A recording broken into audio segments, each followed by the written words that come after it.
I haven't told this story in a while. So I decided I was going to bring it back out for this evening. It's a story about a trip I took early in the campaign to a place in South Carolina. I had gone down to South Carolina to a legislative banquet in which I was supposed to speak.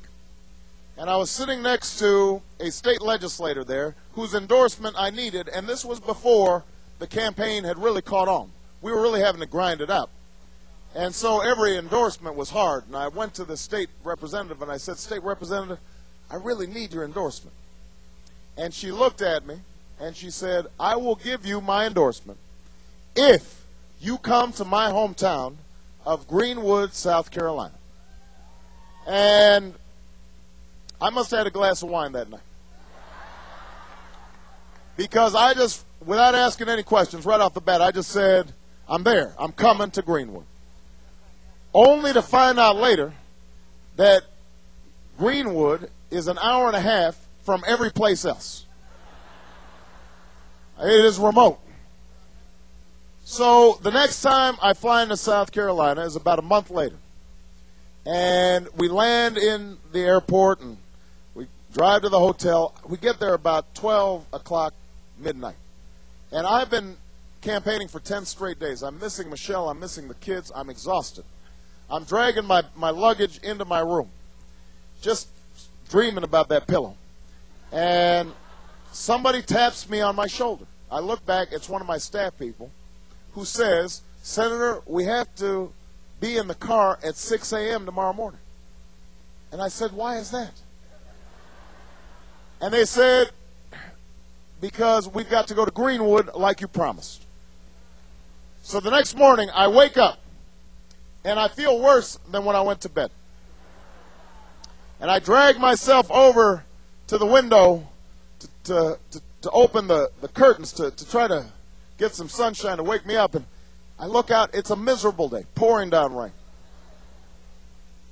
I get some coffee, and I open the door to my hotel room to get the newspaper, open it up. There's a bad story about me in the New York Times. I pack up my things. I go downstairs. As I'm going to the car, my umbrella blows open, and I get poured on, soaking wet. So by the time I'm in the car, I am sleepy, I am wet, and I am mad. And we start driving. We drive. Just keep on driving. Finally, we get out to Greenwood. Although you don't know you're in Greenwood right away, because there aren't a lot of tall buildings in Greenwood. We pull alongside a park and a field house, and I go into the field house, and lo and behold, after this hour and a half drive, knowing that there's going to be an hour and a half back, there are only 20 people in the room. 20 people. Now, we've learned that every vote counts. So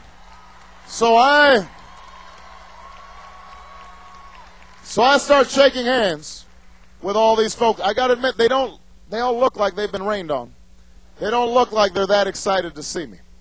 But I'm shaking hands with everybody, saying, "How do you do? What do you do? Nice to meet you." And as I'm talking to these people, suddenly I hear this voice behind me shout out, "Fired up!" And I'm startled. But everybody else in the room acts like this is normal, and they all say, "Fired up." And then I hear the same voice shout out, "Ready to go!" And everybody says, "Ready to go." I don't know what's going on.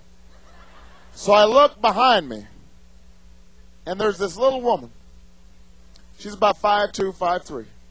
She's about 60 years old. She's got a church outfit on with a big church hat. And she's looking at me, and she's smiling, and she says, "Fired up!" Turns out that this woman is actually a city councilwoman from Greenwood who is famous for her chant. She loves to chant. She does this wherever she goes. You know, whatever meeting it is, she starts up this chant And so for the next 5 minutes, she proceeds to just keep chanting, fired up. And everybody says, fired up. They're ready to go. Everybody says, ready to go. And I'm just standing there. I don't know how long this is going to go. And I realize that I'm being upstaged by this woman. So I'm looking at my staff asking, when's this going to be over? And they're shrugging their shoulders. So I'm tapping my feet, just waiting. But here's the thing, Houston. After a minute or two, I'm feeling kind of fired up.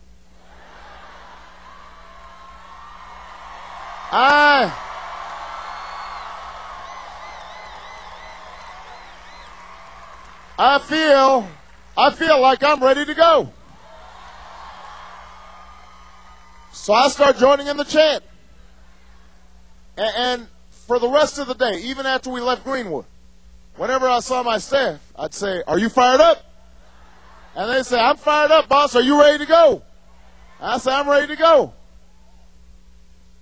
It goes to show you how one voice can change a room.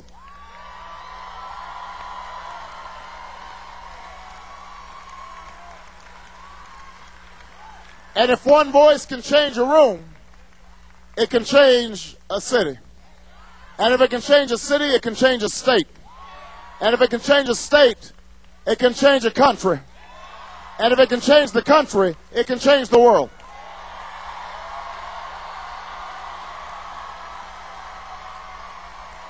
Your voice can change the world. Your voice can win an election. Your voice can provide health care to every American. Your voice can make sure every child in America gets a decent education.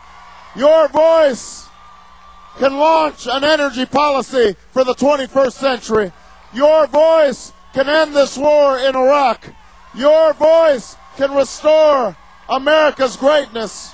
Your voice can create the kind of America we dream about. So I only have one question for you. Are you fired up? Ready to go? Fired up? Ready to go? Fired up?